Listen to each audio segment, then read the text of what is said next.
Game one was kind of a tale of two sides. Offensively, I felt like we did some good things. We didn't strike out at all in game one, but we had 8 hits, and we were only able to muster 2 runs. Put the ball in play all day. They made plays. They didn't boot the ball around in game one. We hit a lot of balls right at guys. Jeff King started for us through 6 innings, only gave up 3 runs, and Reese came in and shut it down in the 7th, and we ended up losing that ball game 3-2. Just a hard-fought game, like I said.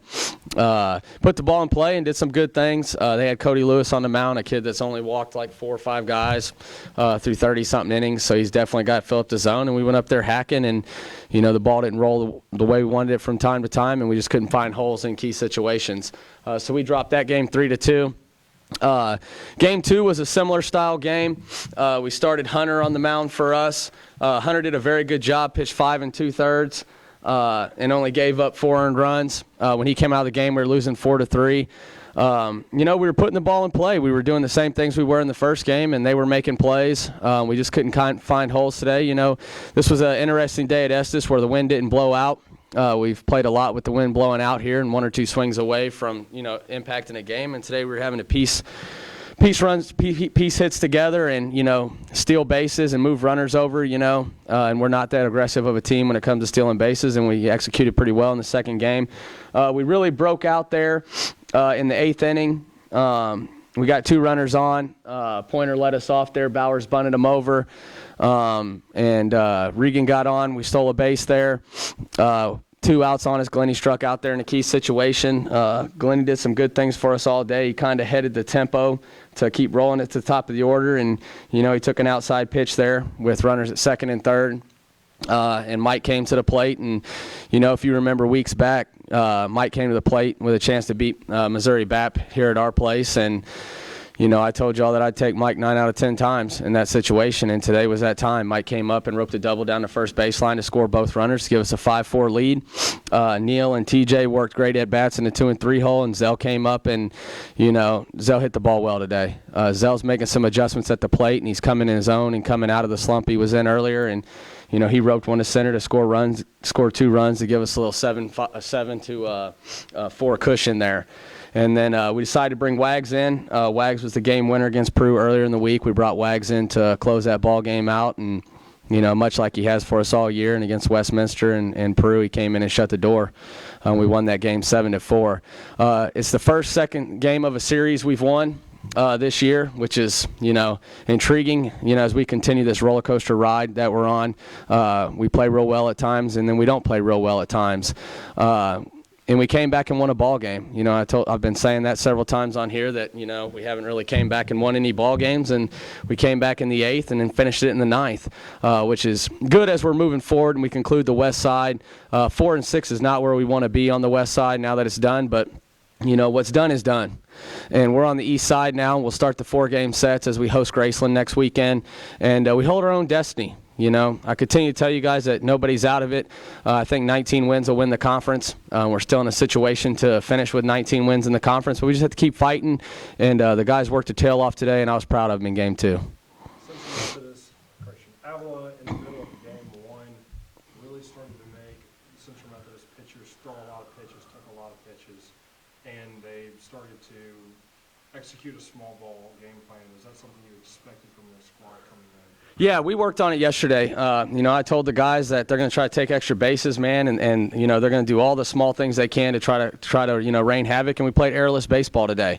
Like I said, we put the ball in play and we did some things. They just weren't finding holes and finding gaps, in key situations. But from a standpoint of from their hitting, I told Coach Gronk for Avila after the game, I said, man, your guys fight pitches off with the best of them. I mean, they made our pitchers work. I mean, there are a lot of young guys, and they're in that situation this year, and they just fought and made us fill the zone up, and our pitchers did a great job today. I was very proud of our pitching staff.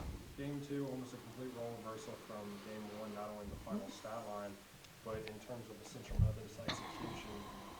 Going into game 2, did you expect Avila's game 1 game plan against them, and do you think they expected it?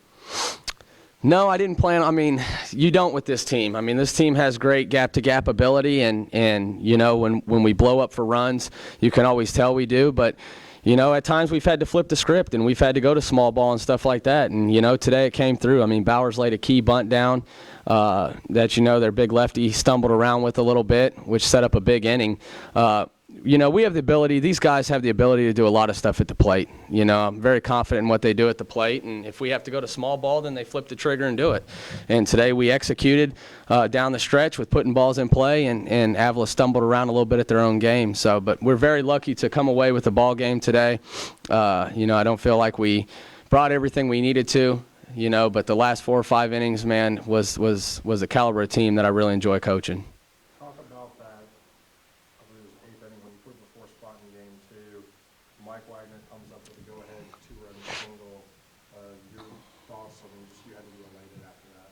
Oh man, I was excited. I threw my arm out, waving the guys around. You know, Regan coming around third there to score. But like I told you, seniors are gonna make big plays at big times, and you know, off and on, you know, our seniors have been, you know, inconsistent at times and stuff. But you know, in big situations like that, man, seniors do big things.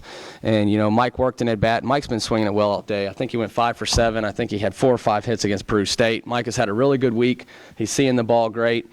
But a couple seniors stepped up for us down the stretch there, man, and that's what seniors do in big situations. And we're a senior-heavy team that's playing inconsistent. But I really feel like once we get it figured out, we're gonna be off and running. You had to be proud of Reese Johnson, who threw around 3 innings of relief in game 2, and really kept Avila off balance and ultimately picked up the win. Yeah, I mean, Reese gave up 2 hits today out of the pen, didn't walk anybody. Reese just comes in and works. I mean, he's a kid that you know, competes against himself in there and wants to do the best he can. He's trying to earn a role on this team. And he's a guy out of the pen that we've started to lean on a lot. And Reese comes in, he fills the zone up, he keeps guys off balance, bulldogs up, and gets it done. You know, I'm very proud of what Reese has done for us. Mike Wagner, after having the go-ahead hit, will prove to be a game-winning hit, comes in and gets his 2nd save of the year. Just an all-around great game, too, by Wagner. Yeah, there wasn't a doubt in my mind. When we took the lead, Mike was going in. I mean, there's not a doubt in my mind this year. We made a mistake there earlier in the year against Grandview and kind of hiccuped and went with somebody else instead of Mike, and it, you know, ended up possibly being the difference in the game. So there's not a doubt in my mind anymore. We get a situation and Mike's ready to throw. Mike's going in. I mean, there wasn't a doubt in my mind, especially, you know, after Mike came up with the big hit there. You know he wants the ball, and he's going to deliver when he gets it.